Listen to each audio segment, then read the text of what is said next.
when my husband Harold dropped a bombshell at his 60th birthday party, announcing he was leaving me for his first love to live a pastoral dream. I shocked everyone by agreeing.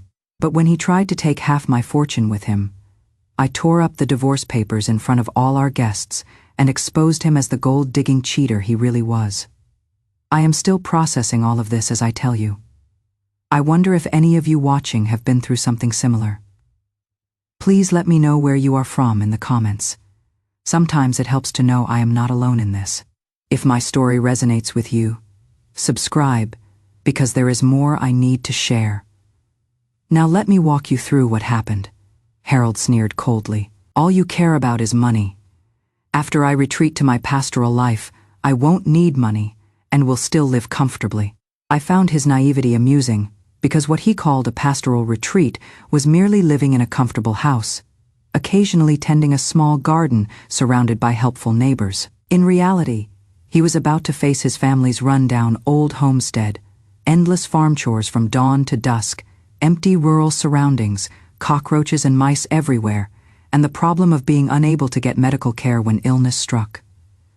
I am going to retreat to a pastoral life. This might be my last gathering with everyone. I want to live a quiet life, my husband Harold Anderson announced excitedly at his 60th birthday party, causing everyone around to exchange confused glances. They all wondered if something was seriously wrong with him. He was 60 years old, an ordinary office worker who had just retired 2 months ago with a monthly salary of $5,000. If he weren't my husband, nobody would have attended this birthday celebration. His retirement life already looked like a pastoral retreat. He spent his days tending vegetables in my estate's garden and chatting with friends. Wasn't this already pastoral living? What more did he want? Making such a formal announcement at his birthday party seemed unnecessarily dramatic. Harold, aren't you already living a pastoral life? I was confused by his meaning. I pointed toward the small vegetable garden in our estate's grounds and the chicken coop nearby. Wasn't this the retreat he wanted? To accommodate his desire to grow vegetables. Several of my prized cherry trees in the garden had been forcibly moved elsewhere. To satisfy his chicken-raising hobby, I had workers build him a coop and hired instructors to teach him proper care. Wasn't this enough? What more could he possibly want? It is not enough. I plan to return to live in the small mountain village in Oregon where I grew up. There is an old homestead my parents left me, Harold declared with full confidence. Return to a mountain village, but my business is in Seattle. I can't be away for long periods. I am worried about you living alone in a mountain village. The roads are too remote. Medical facilities are poor, and if you have any health problems, getting treatment would be extremely hard. I instinctively frowned, disapproving of his decision, thinking it was too reckless. So many people struggle desperately to escape small mountain villages, yet he wanted to return and live there. Who said I am going back with you? Since you love making money so much, spend your life with your money. I am going to retreat to pastoral life with Carol, and she has already agreed. All these years I've been held back by obligations to parents and children, delaying my divorce from you. I am truly fed up. I want to live my own comfortable life and pursue my own happiness. I hope you'll respect our years of marriage and not try to stop me. Harold's chest clearly heaved with emotion as he spoke these words, obviously having held these feelings for a long time. He had been dissatisfied with me for years, but hadn't mentioned it due to various circumstances. Now that his parents had passed away peacefully and our children were grown, I had little remaining value to him. Only now did he remember to pursue his own desires. Why didn't he speak up when he was unsuccessful, when our children were small, and when I was still young? If he had said he despised me then, I would have agreed to divorce. There was no need to wait until now. He had wasted most of my life, turning our years of marriage into a complete joke. I couldn't help but tear up as I asked him, "Harold, are you asking for a divorce?" "Yes, I want a divorce," Harold replied indifferently. In his view, now that the children were grown and his parents had died, nothing remained to tie him down. He was eager to escape from me, his businesswoman wife, and live his own free life. Dad, think carefully. If you leave with Carol, there won't be a place for you in this family anymore, my daughter Natalie warned Harold, seeing he was serious. Dad, you should apologize immediately. You and Mom have been together for over 30 years, and now you want to divorce her for another woman? If it weren't for Mom, would you have what you have today? My son Sawyer also rushed to persuade him, finding his decision absolutely ridiculous. I belong only to myself. After speaking, Harold pushed through the crowd toward Carol, who stood in the corner, and publicly took her hand. Harold! Carol threw herself into his arms with a touching expression, putting on an innocent act that made me nauseous, though Harold found it completely appealing. I am finally going to be free. We'll spend our remaining days together, retreating to pastoral life. Harold seemed ready to oppose the entire world for Carol's sake. I found it laughable. The man I had loved for decades not only held my years of devotion, providing him with the best life, giving our children the finest education, ensuring his parents' comfortable golden years. In his eyes, all of this was merely a shackle restraining him. When someone doesn't love you, even your kindness toward them becomes wrong. I thought that given enough time and sufficient kindness, he would eventually see my genuine heart. After over 30 years of marriage, I believed even a stone would have warmed up. But Harold's heart was harder than stone. It could never be warmed. His heart held only Carol, who had abandoned him years ago to run off with someone else. Any flaw of Carol's appeared as an advantage in his eyes, while any of my virtues became mere flaws to him. Perhaps such a marriage should have ended long ago. I raised my hand, initially wanting to slap him hard, but when my hand was halfway up, I lowered it again. He wasn't worth it. He didn't deserve my anger. I needed to take care of myself and not let such a person make me ill with rage. After taking several deep breaths and sitting down with my children's support to calm myself, I looked at the couple embracing each other and said, "As you wish, we'll divorce." Harold showed no guilt toward me. He cheerfully dragged out a suitcase he had prepared from a nearby storage room and threw me a divorce agreement. "After you sign this, we'll go to court to handle the procedures. Carol and I will leave this afternoon." Natalie couldn't help but step forward and grab Harold's hand. "Dad, if you really divorce Mom and leave with this mistress, don't blame me for no longer acknowledging you as my father." Sawyer quickly expressed the same sentiment. "Dad, I share my sister's attitude. If you dare wrong our mother, we'll sever our father-son relationship." Fortunately, I had raised these children well. They didn't side with their father but chose to stand with me. They understood better than anyone how difficult these years had been for me. Harold looked at his children with some hesitation. He could ignore me, but couldn't completely disregard his children's attitudes. At the crucial moment, Carol grabbed him and began crying pitifully. "Harold, you can't waver. You promised to take me on a pastoral retreat. I've been waiting for you." Carol's tears always worked on Harold, regardless of the situation. His eyes immediately became resolute again as he pointed at me. "If there is nothing wrong with the divorce agreement, sign it quickly. I am in a hurry." What an attitude. Speaking to me so rudely, I would no longer indulge him. In front of everyone, I tore the divorce agreement to shreds and spoke mercilessly. "A cheating scoundrel who contributed nothing to this family wants to split the empire I built. You must be dreaming. Divorce is fine, but since all the money in this house was earned by me, you, a man who lived off me, must leave with nothing." Harold had never seen me use such a businesslike, ruthless tone with him. He began trembling with rage. He hated being called someone who lived off his wife, and now these words from my mouth confirmed this fact. Harold pointed at my nose, struggling for a long time before managing to speak. I also had a salary. Before I could respond, Natalie laughed scornfully. "Dad, your $5,000 salary couldn't even support yourself. Grandpa and Grandma's burial plot, mine and my brother's private school tuition. Mom paid for everything. You really didn't contribute much to this family." Harold looked toward my son Sawyer, hoping he would speak in his favor. However, Sawyer also stood by me. "Dad, I think Mom is right. If you insist on divorce, then leave with no. Seeing everyone side with me, Harold could barely stand, supported only by Carol. He finally sighed and said, "Fine, I'll leave with nothing. I have my $5,000 salary anyway.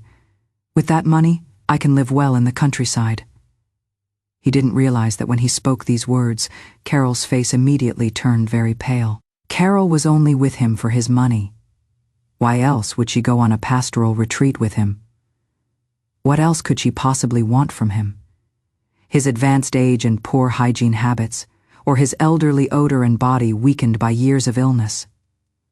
On second thought, he had given me his best youthful years, whether willingly or not. Now, looking at his aged body, I felt indifferent about it. He could give it to whoever wanted it. I was no longer particularly interested, and if someone was willing to pick up the trash, it would save me from having to handle his funeral arrangements later. I immediately called my personal lawyer and used the printer in my study to create a new divorce agreement on the spot. Both parties signed immediately, ensuring Harold could never take anything of mine in the future. When Harold signed, he showed no hesitation and even scolded both children. "You two traitors, eating from the inside while helping outsiders. I no longer have children like you." After speaking, he grabbed his suitcase and the car keys from the table, preparing to leave. I quickly called out, "Wait." Harold thought I was having second thoughts and looked smug. "Having regrets?" "Too late. I am definitely leaving you." I pointed at his luggage and the car keys in his hand. The suitcase was bought by me, and the Mercedes was also bought by me. "Please don't take my things." Harold began breathing rapidly with anger. He probably hadn't expected me to be so ruthless. Carol pointed at me accusingly. "You are being too excessive without a car. How are we supposed to get to the countryside? Take an Uber." I smiled. "That is your problem to solve." Seeing my unwillingness to compromise, Harold, wanting to save face, went upstairs with his suitcase. When he came down moments later, he carried only a plastic bag containing what appeared to be an old iPhone and a payroll card. He hadn't even brought underwear, since I had bought all of that too, he said defiantly. "From today on, I have nothing to do with you. Come on, let's go to court right now and finalize this divorce." He took Carol's hand and left the estate quite awkwardly. Since he no longer had a car and the courthouse was downtown, while hailing a taxi from our suburban estate was inconvenient, he would have to walk a mile with Carol to catch public transportation, then transfer several times to reach the courthouse. So when I had consoled our guests, changed out of my formal dress, and arrived at the courthouse in the family Tesla with my children, they hadn't arrived yet. Impatiently, I had the butler call to hurry them along. The message I received was that Harold, having been away from public transportation too long, had actually gotten lost and would need another half hour to reach the courthouse. His long life of luxury had cost him basic life skills. I was curious whether he and Carol could truly manage their pastoral retreat successfully. After another 40 to 50 minutes, Harold and Carol finally arrived, both looking quite disheveled. The subsequent procedures went quickly, though there was a mandatory cooling-off period, with staff instructing us to return in a month for the divorce certificate. As Harold left with Carol, he made grand declarations to me. "Just wait and see. We'll live our pastoral life in a way that makes you envious." I found this amusing. What made him think I would envy his penniless rural existence after enjoying my current comfortable lifestyle? He had idealized everything too much. Rural hermit life wasn't just the poetic pastoral scenes he imagined, it also involved countless trivial daily struggles. I was now waiting to watch him make a fool of himself. After returning home, the first thing I told my children was, "From today forward, neither of you is allowed to help him financially. If I discover otherwise, I'll immediately revoke your inheritance rights." Though we were family, ugly truths needed to be stated up front to prevent future complications where I'd be disgusted, and my children would innocently claim they didn't realize the seriousness. While they currently appeared to side with me, they were still his children, and whether they might secretly favor him remained uncertain. Natalie understood me best and quickly stated, "Mom, I absolutely won't help him financially. He should experience hardship to appreciate how sweet his previous life was." Sawyer also quickly promised, "Mom, rest assured, I absolutely won't do anything foolish. Dad brought today's situation upon himself." Just then, the butler came to ask, "Madam, should we continue maintaining the vegetable garden and chicken coop in the yard?" I waved my hand dismissively. "Those noisy chickens that prevent anyone from sleeping, have someone remove them. Tear down the vegetable garden too, and help me replant the cherry trees that were moved before." After thinking, I added, "Find out who brought Carol here today." Knowing she was Harold's obsession, they deliberately brought her to disgust me. Our family gatherings required invitations. No one could attend without them. The butler was efficient. Within half an hour, the vegetable garden was demolished and the chicken coop dismantled. He also brought me surveillance footage showing Carol had been brought by Harold's friend, Mr. Wilson. I immediately declared, "I recall our contract with Wilson is about to expire. No need to renew it." This sent a clear signal, helping Harold meant opposing me. From now on, no one in our social circle would assist Harold. If he were an ordinary person, $5,000 in retirement income could probably provide a decent rural life. But this was Harold, accustomed to spending money extravagantly. $5,000 wouldn't even cover his basic needs. Sure enough, that very afternoon, my acquaintance Mrs. Johnson called to tell me, "Beverly, I have something to tell you.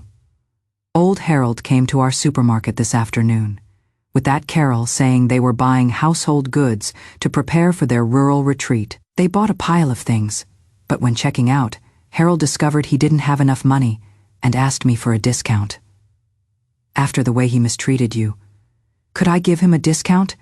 I told him there was no discount available. I heard that Harold finally wanted Carol to help pay, but Carol convinced him that pastoral retreats didn't require such expensive sheets and pajamas. They ended up buying nothing and left to find cheaper street-side shops. Listening to this made me feel wonderful. "Thank you. Let's schedule golf and dinner soon." My treat. Harold had been spoiled by my care over the years. He wanted Egyptian cotton sheets, silk pajamas, and exclusively organic food and drinks, never caring about prices. Now it was time for reality to teach him a proper lesson. Since I was so curious about how Harold was managing in his small rural village, I had someone contact Tom, the only old bachelor remaining in that village, bought him a smartphone with a 5G plan, gave him money, and asked him to report Harold and Carol's situation to my butler every few days without interfering. I simply wanted to know how they were doing. Just knowing they were struggling would put my mind at ease. This money was well spent. The old bachelor sent me a secretly filmed video on the first day. In the footage, a dusty Harold and Carol, carrying large and small bags, finally arrived at his family's old homestead in the Oregon mountain village after multiple bus transfers and walking. Then Harold stared dumbfounded at the collapsed old house before him. The door hung half open, revealing not only a complete absence of furniture, but also scattered wooden boards and bricks everywhere, spiderwebs covering every surface, and completely broken glass windows. How could anyone possibly live here? He clearly remembered that when he left home at 17 or 18, this house had been in good condition with complete furniture, and flowers and plants grew in front of the door. Now the courtyard was overgrown with weeds, and the rooms were in complete chaos. Not only was he dumbfounded, but Carol's expression visibly darkened. Thinking about living here long-term, she couldn't help but push Harold. "Didn't you say your family homestead was cozy and comfortable? This is it?" Harold hadn't expected such a scene either. He looked toward the first person he had encountered on this journey, the old bachelor. "Excuse me, where is my family's furniture? Was my house robbed?" The old bachelor Tom knew something about it. Smoking a cigarette, he told him, "When your parents left more than 10 years ago, they said they'd never return to this place. They gave the furniture to village residents themselves. The windows were probably broken by some bored kids. The roof collapsed from age and disrepair. Many old houses in the village have fallen down." Harold immediately wanted to retrieve the furniture. "Do you know which families took the furniture?" The old bachelor laughed. "Now I am the only one living in the village. Everyone else moved away. How would I know? Your house definitely can't accommodate people. How about I rent you my nephew's place? Thinking that renovating the old homestead would cost a fortune he couldn't afford, Harold had no choice but to agree. When he and Carol went to look at that house, it was just a mobile home with furniture that was not only broken and old but also moldy. They immediately wanted to leave, but the village was too remote. This was the only available housing option, as other houses had been abandoned too long to be habitable. Finally, they had to settle on this one, and Harold asked the old bachelor to name his price. The old bachelor dared to charge him dearly, $1,500 a month. Harold could hardly believe his ears. "Are you robbing me? This broken-down house costs $1,500, the old bachelor said. "Take it or leave it. You can find $800 places in the city." "Why don't you go back to the city?" But Harold had already made his grand declaration about retreating to pastoral life. How could he back down now? Looking at the increasingly agitated Carol beside him, he didn't want to lose face in front of his beloved. He finally gritted his teeth and agreed. Fine, but paying $1,500 didn't mean the house was immediately habitable. Cleaning, washing, and airing everything out would take at least 2 days. Until the cleaning was finished, he and Carol had to stay at the old bachelor's house. According to my butler, the old bachelor Tom was lazy, so his house was filled with garbage and reeked terribly. During those 2 days at the old bachelor's house, both their dark circles visibly deepened. Moreover, due to his high blood pressure, Harold nearly fainted from dizziness and discomfort while cleaning halfway through. Even so, Harold still didn't abandon his pastoral retreat dream. Carol complained several times about the inconvenient living conditions and wanted to return to the city, but Harold always pacified her with sweet talk. However, Harold discovered he was out of money. That monthly $5,000 had been spent on rent, daily necessities, several sets of clothing, and Carol's cosmetics within just a few days. Carol said, "Harold, why don't we be mature about this and stop being stubborn? Let's go back to the city. I'll continue living in my senior community, and you can go back and make up with your wife." Carol had been living in a senior community all these years, paid for by her son. But since she proposed going into seclusion with Harold, her son had cut off her support, saying he wouldn't let his money support Harold, a stranger. Harold immediately became unhappy. "Who was it that said she'd retreat to pastoral life with me? I gave up my home for you, and now you are telling me you want to go back. You are betraying our love." Carol knew she was in the wrong, but she simply couldn't endure life without money. After thinking, she came up with a compromise solution. "My son works in video marketing. Why don't we have him come film our pastoral retreat life? We need money to afford this lifestyle." Harold initially refused, feeling that having his life filmed would disturb his peace. Would that still count as retreat? But he feared Carol would leave him, so he reluctantly agreed. Carol's son was quite capable. He quickly bought online promotion to market their secluded lifestyle, using filming techniques to package them as a couple whose love was stronger than gold. In the videos, the two worked at sunrise and rested at sunset. Due to their good looks and sweet atmosphere, they quickly attracted a group of fans who called them the perfect example of love. When I received this news, I laughed. This was his retreat lifestyle. It was absolutely ridiculous when spoken aloud. All the persona, building, and filming made everything incredibly fake, though it did earn them their first pot of gold. When Natalie learned about this, she asked me, "Mom, should I expose the truth and destroy their reputations?" I shook my head. "No rush, let them continue their antics a bit longer." Due to my restraint, none of my relatives and friends revealed any damaging information about the couple, making them think they were safe. Initially, Harold felt awkward in front of the camera. It was mostly Carol describing how they met and fell in love when young, while Harold only provided the background of an honest man working with his head down, occasionally picking wild fruits to feed Carol. After they started accepting advertising and product endorsements, watching money flow into their account like water, Harold gradually became arrogant. For the sake of views, he spoke extensively about his love for Carol in front of the camera. "When I was young, I owed her so much. Coming back to retreat is to compensate her and give her some good days. Carol affectionately called him dear. Having you is my blessing. Seeing the timing was right, I had people comment in the live stream. You two elders are so happy. Do you have children? Harold thought of his children who had threatened to cut ties with him. His eyes darted to the side, and just as he was about to say no, Carol smiled and pointed to the man helping them film nearby. That is our son. My people were skilled at directing conversation. He doesn't look like Grandpa. Is he really Grandpa's child? In front of the camera, Harold couldn't very well say my children were someone else's, that I had them with another person, could he? How could he maintain his loving husband persona then? He had no choice but to nod. He is my son. He takes after his mother more. One lie requires 100 lies to cover it. In subsequent live streams, under deliberate guidance from my people, Harold intentionally acted increasingly intimate with Carol's son on camera, until someone exposed him with the hashtag #HaroldFakeFather. The whistleblower was my daughter, Natalie. Like me, she was decisive and struck when the time was right. She directly presented Harold's hotel records with Carol during our marriage and video of him willing to cut ties with his biological children for Carol's sake. This directly nailed Harold to the position of a cheating scumbag. And Carol's reputation suffered as well, completely ending their ability to profit from their pastoral retreat.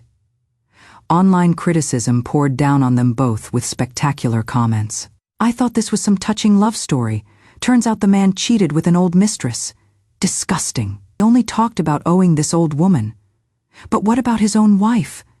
How does this behavior respect his original spouse? Abandoning his own children to call his mistress's son. Son, this old man is beyond belief. Already reported. As discussion grew, many netizens who had just purchased their endorsed products immediately chose returns, forcing manufacturers to demand compensation. Worse yet, the platform soon banned their accounts. Carol's son also stopped coming to film videos for them, and naturally, the money they had just earned was all paid out in compensation. The two were once again dependent solely on Harold's $5,000 retirement income. They had to withdraw it immediately at the beginning of each month. Harold needed to pay rent and buy medicine. Carol wanted new winter clothes and beauty treatments. They spent money like water and soon had a major fight over who spent more. Finally, one morning, Carol secretly went to town alone and took transportation back to the city to seek refuge with her son. She was parting ways with Harold. Eventually, only Harold remained alone in that small mountain village courtyard. Natalie told me, since Dad wants his pastoral retreat, let him retreat properly and wholeheartedly. Consider this a grand gift from his daughter. I was very satisfied with Natalie's approach. As a reward, I gave her a set of precious jewelry I had been collecting. When Sawyer returned and saw me give that jewelry set to Natalie, he was somewhat dissatisfied. Mom, my girlfriend also likes this jewelry set. Why didn't you wait? I smiled. Although Sawyer appeared to side with me, he was truly like his father, full of small schemes. I threw a pile of evidence in front of him. Didn't I tell you not to help your father? But you didn't listen, and now you want jewelry from me. First, think about how you'll explain this to me. Faced with undeniable evidence, Sawyer finally admitted, I just saw Dad's internet celebrity career gaining momentum. I didn't want to see him too miserable in his old age, so I casually helped buy some online supporters. Mom, I still stand with you. I shook my head, unmoved. From the moment you decided to betray me for him, we were destined to part ways. I had warned him previously not to help Harold. It was his choice not to listen. His current situation was entirely self-inflicted. I removed him from his position in the company and reclaimed the assets that were about to be transferred to his name. I believed he wouldn't learn without hitting the wall. I told him, as you wish, you can now freely help him. I thought Sawyer would choose to return to the small mountain village and live with his father, but he didn't. He was smarter than his father. Learning from this lesson, he quickly distanced himself from his father, repeatedly stating he would never associate with him again, and called me daily to apologize. But I didn't waver. His life had been smooth for too long since he had betrayed me. He should go explore this world on his own. Without my backing, Sawyer had to, like any ordinary young person, submit some phase and interview for various positions. His girlfriend also broke up with him and threw herself into another rich second-generation's embrace. I received news about Harold again 2 months later. I heard that he had been kept awake nights by mice, and after several consecutive days, he suffered a sudden cerebral hemorrhage. Because the location was too remote, he couldn't receive timely medical treatment. By the time he reached the hospital, he was already paralyzed. His relatives were unwilling to care for him, fearing they would offend me. He begged Sawyer, who hung up and immediately blocked him. He begged Carol to care for him temporarily for old time's sake. Carol replied directly, "I am not available. I am busy dating. Take care of yourself." Carol's goal was marrying into wealth. She had no intention of living any kind of struggling life with him. Since no one would care for him, he tried to hire a caregiver. The cheapest option cost at least $4,000. After paying this, he would have no money for rent, much less medication. Only then did Sawyer fully regret his choices. He called me several times but couldn't get through. I had blocked him.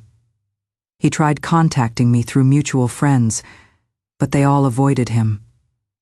With no one to care for him, he died in the hospital within days.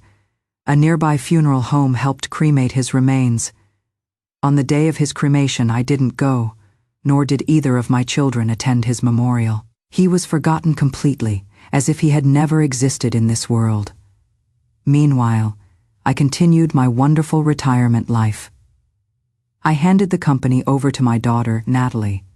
Or perhaps I should call her Natalie Sterling now, as she had changed her surname to match mine. As for Sawyer, without my help, he now lived like an ordinary person, working, dating, marrying, stumbling through life and growing up. I wouldn't interfere with his life, nor would I provide any assistance. As for Carol, Harold's death had no impact on her. She continued seducing old men in the senior community and dating various people, trying to find a wealthy benefactor. She ended up sleeping with all the old men in the senior community without finding anyone wealthy. Instead, contracting various diseases. She didn't last long either, a fitting end for an evil person. That is our story for today. Share your thoughts in the comments below. We'd love to hear from you. Subscribe for more captivating stories like this, and don't forget to like and share this video. Thank you for being here with us. See you next time.